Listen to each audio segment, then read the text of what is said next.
ಪ್ರಿಯ ಸ್ನೇಹಿತರೆ, ನಮಸ್ಕಾರ. ಇವತ್ತು ಭಾರತ ದೇಶದ ಒಂದು ನೆಲದ ಗುಣಧರ್ಮ ಏನಾಗಿದೆ ಅಂತಂದರೆ, ಇಲ್ಲಿ ಸತ್ಯಸಂಧರು ಭಯಂಕರವಾದ ಮಾತಿಗೆ ಬಿದ್ದು ತಮ್ಮನ್ನು ತಾವು ಬಲಿ ಕೊಟ್ಟಿದ್ದಾರೆ ಹೊರತು ಯಾವತ್ತು ಪ್ರಜೆಗಳಿಗೆ ನೋವನ್ನುಂಟು ಮಾಡದೆ ತಾವು ತಮ್ಮನ್ನು ಅಲ್ಲಿ ಬಲಿಪಶುಗಳನ್ನಾಗಿ ಮಾಡ್ಕೊಂಡಿರ್ತಕ್ಕಂಥ ಉದಾಹರಣೆಗಳು ಹಲವಾರು ನಮ್ಮ ಕಣ್ಮುಂದೆ ಸಿಗ್ತವೆ. ಆದರೆ ಒಂದು ಕಡೆ ಆಶಾ ಚಕ್ರವರ್ತಿ ಬೀಚಿಯವರು ಹೇಳ್ತಾರೆ, ಮತವನ್ನಾಗಲಿ ಮಾತುಗಳನ್ನಾಗಲಿ ಒಳ್ಳೆಯವರಿಗೆ ಕೊಡಬೇಕು ಹೊರತು ಈ ಒಂದು ಮತಿಹೀನರಿಗೆ ಕೊಡಬಾರ್ದು ಅಂತ ಹೇಳ್ತಾರೆ. ನೋಡಿ, ಇವತ್ತು ಒಬ್ಬ ಅಯೋಗ್ಯ ವ್ಯಕ್ತಿಗೆ ನಾವು ಏನಾದರೂ ಮತ ಮಾಡಿದರೆ, ಮತ ಚಲಾಯಿಸಿ ಆತನನ್ನು ಆಯ್ಕೆ ಮಾಡಿದರೆ ಈ ದೇಶದ ಅಧೋಗತಿಗೆ ತಳ್ತಕ್ಕಂಥ ಕೆಲಸ ಮಾಡ್ತಾನೆ.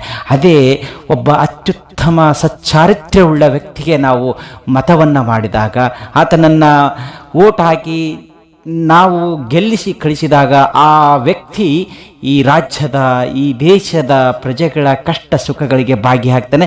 ಜೊತೆಗೆ ಆತನ ಗುಣಾವಗುಣಗಳು ಕೂಡ ಅಲ್ಲಿ ಗೊತ್ತಾಗ್ತವೆ. ಇವತ್ತು ಎಂಥ ವ್ಯಕ್ತಿಗಳಿಗೆ ನಾವು ಮತಗಳನ್ನು ಹಾಕ್ತಾ ಇದ್ದೀವಿ, ಎಂಥ ತಲೆ ಹಿಡಕ ಜನರಿಗೆ ನಾವು ಮತಗಳನ್ನು ಹಾಕ್ತಾ ಇದ್ದೀವಿ.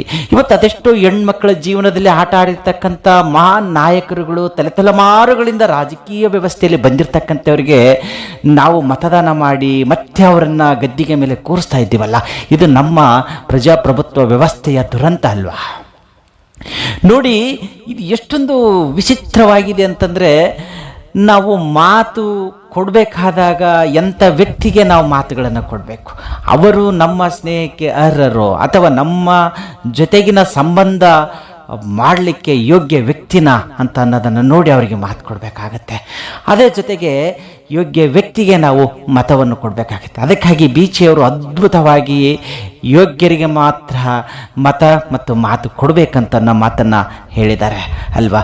ಇವತ್ತು ರಾಜ್ಯದಲ್ಲಿ ಏನಾಗ್ತದೆ, ಸಂಸತ್ತಿಗೆ ಆಯ್ಕೆಯಾಗಿ ಹೋಗಿರ್ತಕ್ಕಂಥ ವ್ಯಕ್ತಿ ನರರಾಕ್ಷಸರಂತೆ ಹೆಣ್ಣು ಮಕ್ಕಳ ಒಂದು ಶೀಲಹರಣ ಮಾಡ್ತಕ್ಕಂಥದ್ದು, ಅವರ ಒಂದು ವಿಡಿಯೋಗಳನ್ನು ಮಾಡಿ ಇವತ್ತು ಅವರಿಗೆ ಬೆದರಿಕೆ ಆಗ್ತಕ್ಕಂಥದ್ದು, ಇದೇನ ಪ್ರಜಾಪ್ರಭುತ್ವ ವ್ಯವಸ್ಥೆ ಅಂದರೆ? ಈ ಪ್ರಜಾಪ್ರಭುತ್ವ ವ್ಯವಸ್ಥೆಯಲ್ಲಿ ಕಾನೂನುಗಳಿಗೆ ಅಷ್ಟೊಂದು ಶಕ್ತಿ ಇಲ್ವಾ? ಏನು ಹೋಗ್ತಾ ಹೋಗ್ತಾ ಪ್ರಜಾಪ್ರಭುತ್ವ ವ್ಯವಸ್ಥೆ ಅಳೆತಾಗುತ್ತಂತೆ ಅದಕ್ಕೆ ಬೆಲೆ ಕಡಿಮೆ ಆಗ್ತಾ ಇದೆಯಾ? ಹಾಗಾದರೆ ಯಾಕೆ ಇವರೆಲ್ಲ ಮೂಗುದಾರ ಇಲ್ಲದ ಬಸವನಂತೆ ಮೆರಿತಾ ಇದ್ದಾರೆ? ರಾಜಕೀಯ ವ್ಯಕ್ತಿಗಳಿಗೆ ಈ ಪ್ರಜಾಪ್ರಭುತ್ವ ಅಥವಾ ಕಾನೂನುಗಳು ಯಾವುದು ಅಳವಡಿಕೆ ಆಗೋದಿಲ್ವಾ?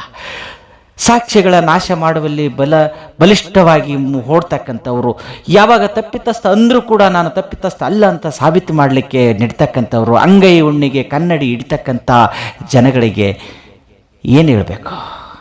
ಹಾಗಾದರೆ ಪ್ರಜಾಪ್ರಭುತ್ವ ವ್ಯವಸ್ಥೆಯಲ್ಲಿ ಬಡವರಿಗೊಂದು ನ್ಯಾಯ, ಶ್ರೀಮಂತರಿಗೊಂದು ನ್ಯಾಯನ ಕಾಯ್ದು ನೋಡಬೇಕಾಗಿದೆ. ಮುಂದಿನ ದಿನಗಳಲ್ಲಿ ನಮ್ಮ ನ್ಯಾಯಾಂಗ ವ್ಯವಸ್ಥೆ ಎಲ್ಲರಿಗೂ ಒಂದೇ ಅನ್ನೋದನ್ನು ಈ ಕೇಸಿನಲ್ಲಿ ಏನಾದರೂ ಸಾಬೀತುಪಡಿಸಿದರೆ ಖಂಡಿತ ಪ್ರಜಾಪ್ರಭುತ್ವ ವ್ಯವಸ್ಥೆ ಪ್ರಜೆಗಳಿಗೆ ನ್ಯಾಯ ಕೊಡ್ತದೆ ಅನ್ನೋದು ಗೊತ್ತಾಗ್ತದೆ. ಮತ್ತೊಂದು ಸಂಚಿಕೆಯೊಂದಿಗೆ ಸಿಗೋಣ. ಇಂತಿ ನಿಮ್ಮ ಪ್ರೀತಿಯ ಡಾಕ್ಟರ್ ನಂದು ಪೂಜಾರಿ.